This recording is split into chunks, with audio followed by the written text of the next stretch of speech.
So, hello everyone.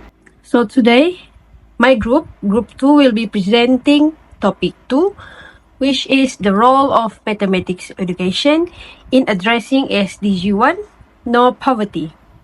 Firstly, I will introduce our group member, which consists of Agnes, Genevieve, which is myself, Li Wei-Xin, Zaidi, and lastly, Ronald. So, this is our presentation outline. Now, let's moving on to the next part of this presentation, which is Introduction to SDG 1, No Poverty. So before that, let's take a look at what actually SDG or Sustainable Development Goals actually means. So SDGs are actually a set of 17 global goals that was established by the United Nations in 2015 as part of the 2030 Agenda for Sustainable Development. Next, what is poverty? Poverty is actually more than just a lack of money. It means lacking of basic needs, opportunities, and access to basic necessities such as food, clean water, healthcare, education, and safe living conditions. So, in this presentation, we will be focused on poverty in education. Poverty affect human by affecting the quality of life and opportunities for growth. Next, we will be discussing on aim and target for SDG 1. Firstly, we need to distinguish between aim and target. For aim is actually the general goals for SDG 1, which is to eradicate poverty in all its forms by 2030.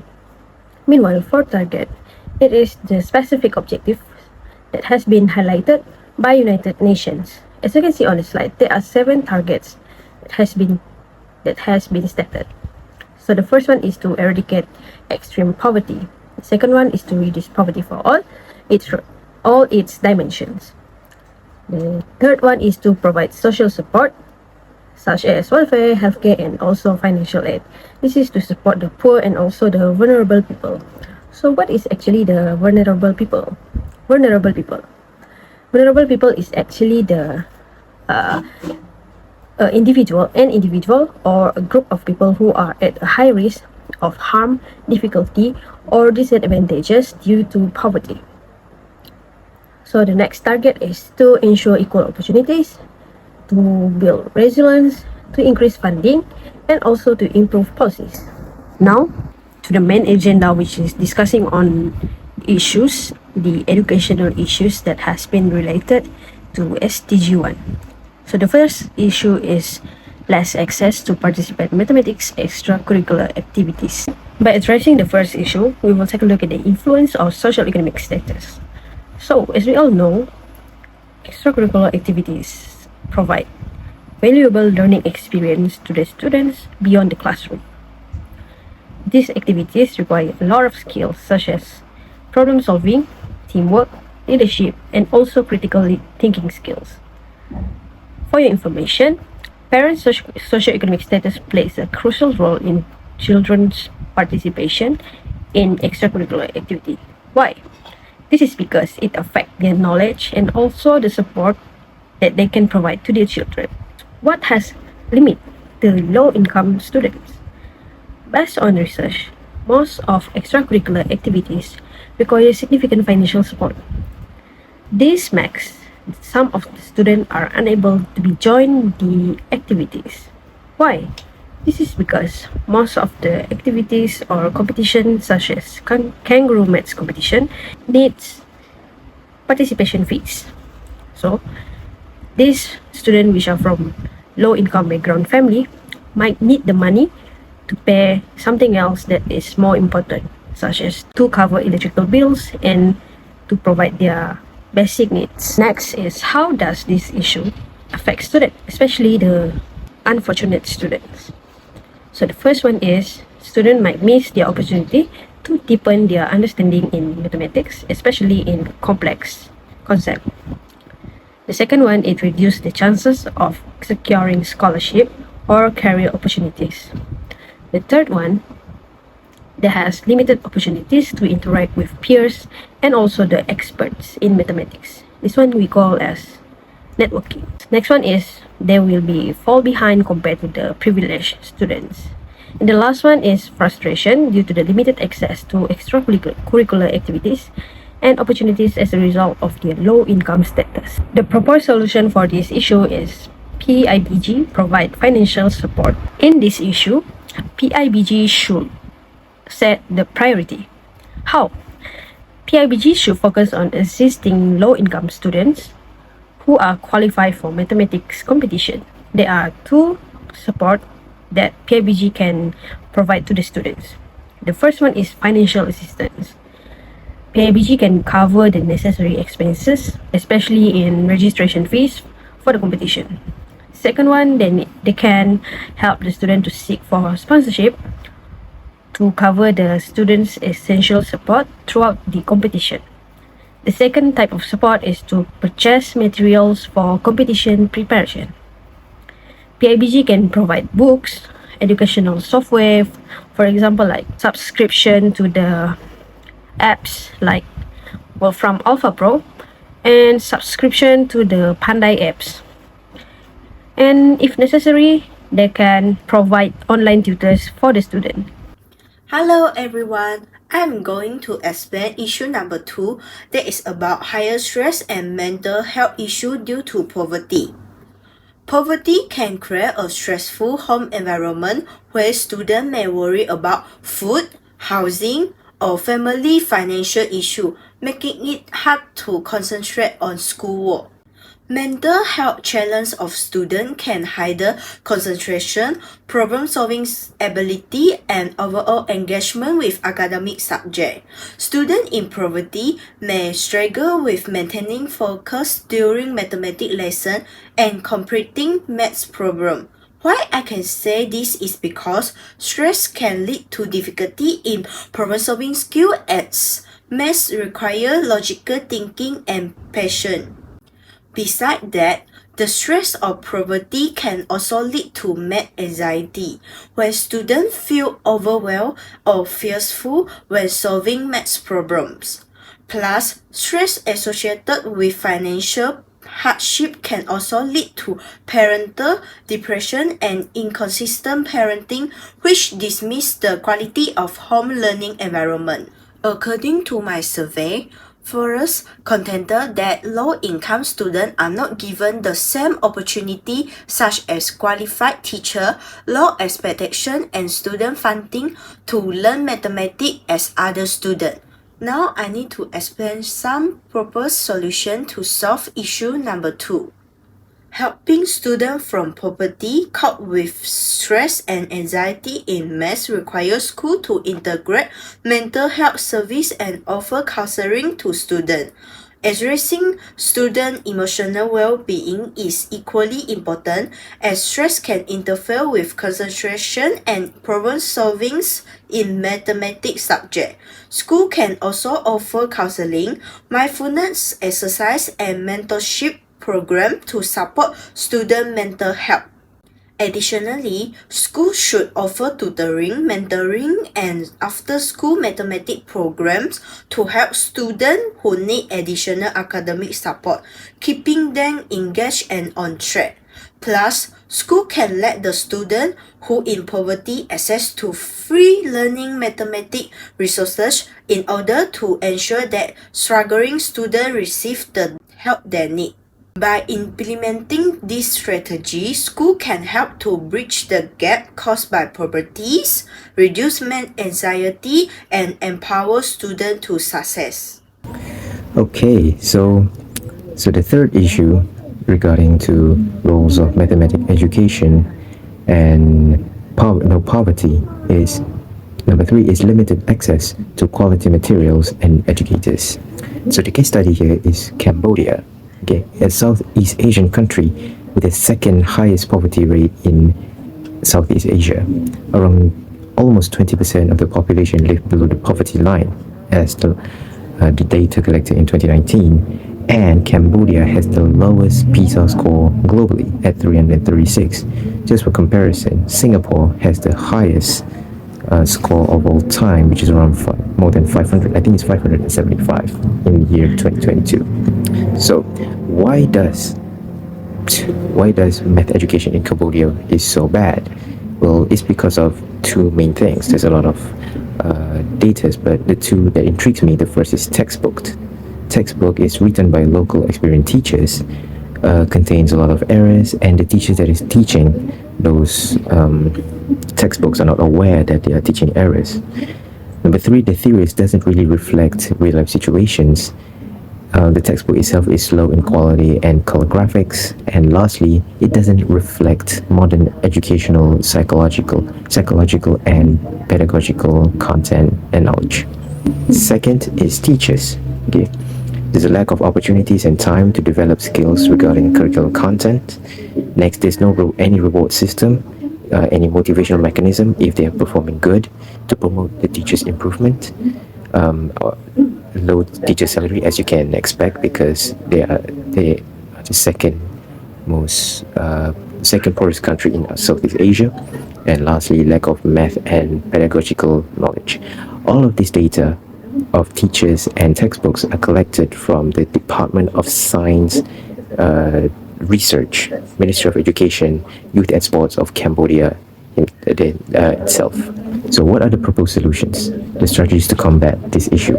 To combat this issue is, in my opinion, is to use free-to-use, widely available platform, as you can see here, YouTube. So what is YouTube? So YouTube is a video sharing platform, and it is the second most popular social media of all time, behind Facebook, at around almost 3 billion active users each year.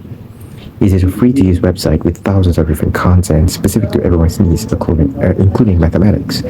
And math content creators can express their content in an interactive and creative way. It is far better than the traditional means.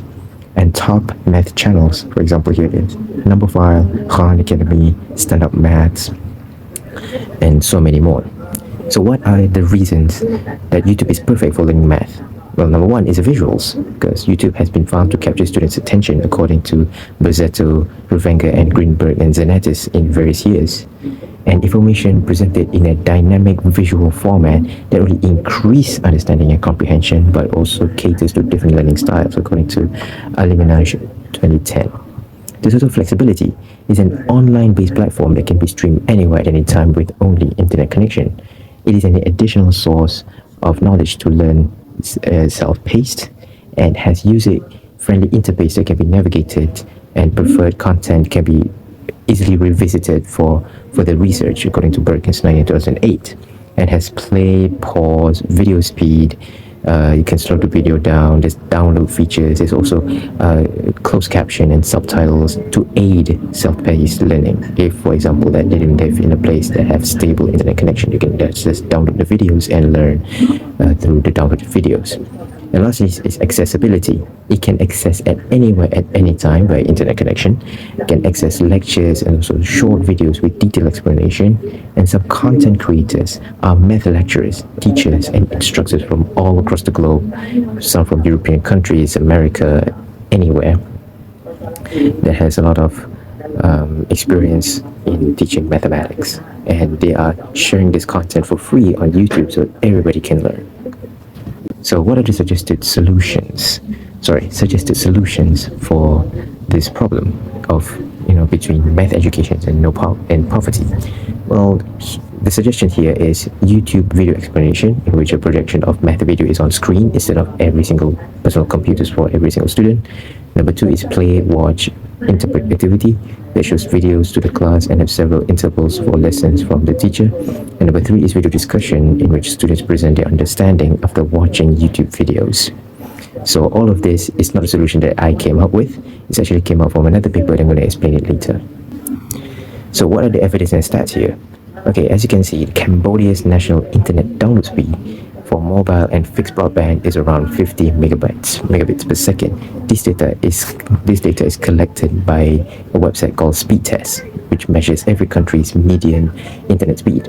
And according to highspeedinternet.com, to watch YouTube in high resolution of 720p and 1080p, you need a stable connection of around 5 megabits per second, in which Cambodia national internet median download speeds is much higher, and it is sustainable to watch YouTube in high resolution.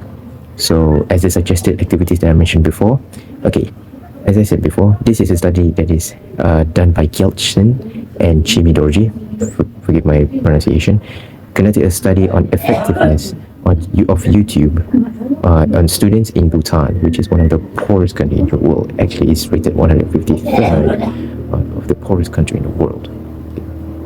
The activities the activities that I mentioned before, increases the mean score from 44.2 to 55.72, which is around 11%, which is higher than 46 to 53, which is around 8% in traditional teaching, which means YouTube works. So to address these limited math resources, we must to integrate YouTube in class. Okay, according to Abbas and Kasim in 2020, 98% of students use YouTube as an information resource, and 86% of students saying that YouTube has a positive impact on learning math. And according to Hussein and Segas in 2013, that YouTube provide visual representation, animation, and real-life examples that make complex ideas more concrete and relatable. So, as a conclusion here, that to combat poverty in math education, I suggested to use YouTube because YouTube is a free-to-use website that only use internet connection, and Cambodia could sustain it, and also in other countries. Okay, it can be used in classrooms to be projected and then taught to students, and it is also very, very effective at the study that I showed you. And at the same time, YouTube is a video platform in which like students learn better in video form, and because content creators create amazing interactive and creative ways to teach a concept of mathematics. So I guess this is a perfect solution, and this is a perfect solution. Yeah. Okay, we move to the next issue, which is this issue is talking about parental educational background affects students' math learning. Okay, we move to the next slide. Okay, let's see for the first one, parental education. Financial and educational background plays a role in students' performance in mathematics. Jadi maksudnya latar belakang financial and educational ibu bapa ni sangat penting kerana kedua-dua perkara ini sangat memberi efek kepada pencapaian atau performance pelajar tersebut dalam matematik. Misalnya apabila pelajar ini memiliki masalah keuangan, mereka tidak dapat membeli buku rujukan atau buku latihan yang dapat membantu mereka dalam meningkatkan kemahiran mereka dalam matematik. Manakala kalau dari segi pendidikan, apabila ibu bapa mereka ini kurang berpendidikan, jadi mereka tidak dapat membantu anak-anak mereka ketika mereka mengalami masalah dalam pembelajaran mereka, terutamanya dalam matematik. Okay, poin kedua, parents with limited math skills may struggle to help their children with mathematics homework. For example, parents lack of knowledge to guide their children on how to utilize scientific calculator properly. Jadi maksudnya seperti yang saya cakap tadi, dengan kemahiran yang atau pengetahuan yang sedikit, ibu bapa tidak membantu anak-anak mereka, terutamanya seperti yang dalam contoh di mana dengan pengetahuan sedikit ibu bapa tidak membantu mereka menggunakan kalkulator saintifik. Terlebih-lebih lagi kalkulator yang kita guna sekarang ni lebih advance berbanding kalkulator yang mungkin mereka guna pada zaman dahulu, tidak sama dengan teknologi kita yang sekarang. Okay, poin ketiga, parents with higher education levels are more like. Okay, di sini menjelaskan bahawa ibu bapa dengan pendidikan yang tinggi dapat membantu anak-anak mereka atau memberi sokongan kepada anak mereka, kerana dengan pengetahuan yang tinggi mereka dapat mengajar anak-anak mereka dengan lebih baik dan memudahkan anak-anak mereka untuk memahami atau meningkatkan kemahiran mereka dalam matematik. Okay, poin yang kedua, struggles faced by affected students. Students from lower income families often have less parent support in guiding and limited exposure to arrangement activities that enhance math skills. Jadi di sini menjelaskan bahawa pelajar yang daripada keluarga yang pendapatan rendah ni sangat sedikit mendapat sokongan daripada ibu bapa mereka, terutamanya dalam pembelajaran mereka.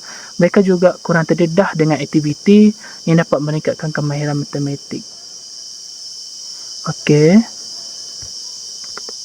Lack of academic guidance at home may lead to lower confidence motivation in student when learning mathematics. Jadi apabila pelajar ni tidak mendapat sokongan tambahan daripada ibu bapa mereka ataupun tidak dapat diajar oleh ibu bapa mereka, mereka kurang bersemangat untuk belajar sebab mereka tidak tahu macam mana mau buat, macam mana mau mengira, contohnya macam persamaan linear, macam mana mau first step, second step, apa yang patut saya buat, macam mana langkah pengiraan ni, macam tu. Jadi hal ini memberi efek kepada motivasi mereka untuk terus belajar, untuk terus menyelesaikan masalah tersebut. Okay, poin yang ketiga, limited math skills in parents reduce their ability to provide step by step explanation to get their children. Yang ni saya sebutkan tadi, di mana dengan pengetahuan yang limited, ibu bapa tidak dapat memberi mereka tunjuk ajar daripada step by step untuk menyelesaikan masalah matematik tersebut. What is proposed solution for this issue? So, for the first one is establish peer mentoring system. High achieving student SC students that need more guidance in mathematics learning. Jadi pada poin yang pertama ini dia menjelaskan bahawa pihak sekolah perlu menubuhkan sistem bimbingan rakan sebaya di mana pelajar-pelajar yang cemerlang akan membantu dan memberi bimbingan kepada pelajar-pelajar yang lemah dalam matematik. Jadi pada isu yang sebelum tadi, di mana dia menjelaskan faktor kelemahan pelajar dalam matematik ini disebabkan faktor persekitaran dia lah, macam tahap pendidikan ibu bapa tersebut dalam matematik sangatlah lemah. Jadi ibu bapa mereka tidak dapat memberi bantuan kepada mereka apabila mereka mengalami kesusahan semasa mereka belajar matematik, terutamanya dalam penyelesaian masalah matematik lah. Okey, pada poin yang kedua ialah conduct a free after school intervention sessions led by teachers for struggling students. Jadi pada poin yang kedua ni, di mana pihak sekolah perlu mengadakan sesi intervensi matematik selepas sekolah secara percuma. Jadi perkara ini sangat membantu terutamanya kepada pelajar-pelajar yang lemah dan sekaligus mereka tidak mampu untuk pergi kelas tambahan ataupun pergi kelas tuition yang perlu berbayar. Jadi perkara ini atau kelas tambahan secara percuma ini dapat memberi peluang kepada mereka mendapat pengetahuan tambahan dalam matematik. Perkara ini sangat membantu dan sangat efisien kepada mereka. One of the most pressing issues facing mathematics education today is the digital gap and lack of access to technology. Firstly, I will explain what the digital gap is. The digital divide refers to the unequal access to technology and digital skills, particularly affecting mathematics teachers in developing countries. It limits access to vital resources, hinders effective teaching methods, and ultimately restrict opportunity for students to thrive in the digital age. So, how does this digital divide in mathematics education affect efforts to reduce poverty, which is the focus of SDG 1? So, based on the findings from Saskristan et al., clearly demonstrate this challenge. Their research reveals that the digital divide is exacerbated by factors such as limited access to technology, lack of digital competency, fear and resistance, and last, low usage rates. The digital divide creates significant barriers for mathematics teachers in developing countries because resources, access to digital technologies, and training are scarce. Many schools not enough digital tools and infrastructures, which restrict teachers' ability to incorporate technology into their teaching practices, while students may lack access to supplementary learning materials. The study discovered that many mathematics teachers lack of digital competency in using basic digital tools. They struggle to apply basic digital skills and face difficulties using the hardware such as the mouse, keyboard, mic, and so on. In fact, most of them admitted to not knowing how to use a web browser. Consequently, teachers couldn't utilize web tools like Desmos, or GeoGebra for better visualization, which could improve to students' understandings. Furthermore, teachers express a fear of revealing their lack of digital competence. This hesitation prevents them from seeking help and improving their competency they need. As a result, technology is rarely used in the mathematics lessons. The reason for these low usage rates include teachers reporting infrequent use of digital technologies, maybe once per year to teach software or assign homework. Second, schools lack of necessary resources like internet connections, electrical extensions, and beamers. So last, teachers primarily use the technology for preparing their classes, not for direct instructions. These findings highlight the realities of the digital divide and its negative impact on mathematics education in developing countries. To address the digital gap and enhance mathematics education for poverty reduction, I propose the following solutions.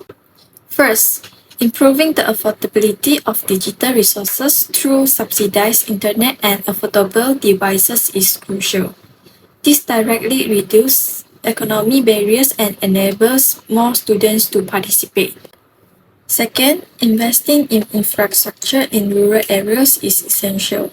Expanding internet access and providing necessary equipment in these regions ensure that all students, regardless of their location, have access to high-quality mathematics education resources.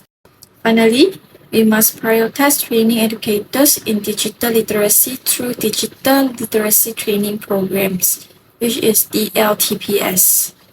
So, program helps develop digital skills, addressing the digital skill gap and promoting participation.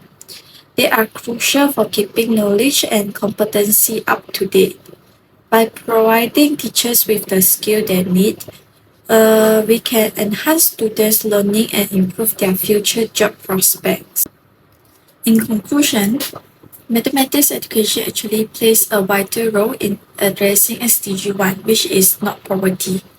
In our presentation has highlighted several key issues, including limited access to extracurricular activities, the impact of stress and mental health, unequal access to quality materials and educators, parental educational background, and the digital gap. We also have proposed some solutions such as PIBG financial support, integrating mental health service in schools, leveraging free resources like YouTube and providing free extra class, and last, digital literacy training. So in order to address this challenge and implement these solutions, we can empower students from low-income backgrounds with the mathematical skills necessary to break the cycle of poverty and contribute to a more equitable and sustainable future. Okay, let us move to Q&A session. My group has prepared 3 questions and I will pick 3 persons to answer these 3 questions. Question number 1 is, in your opinion, what is the advantages of pure mentoring system to the mentor? I will pick Saza to answer this question. Question number 2 is, how PIPG provide financial support to low-income students who participate in competition? I want Ricky to answer this question. Question number 3 is, why countries like Cambodia and Bhutan mentioned before haven't implemented YouTube learning in class? I want Akid to answer this question.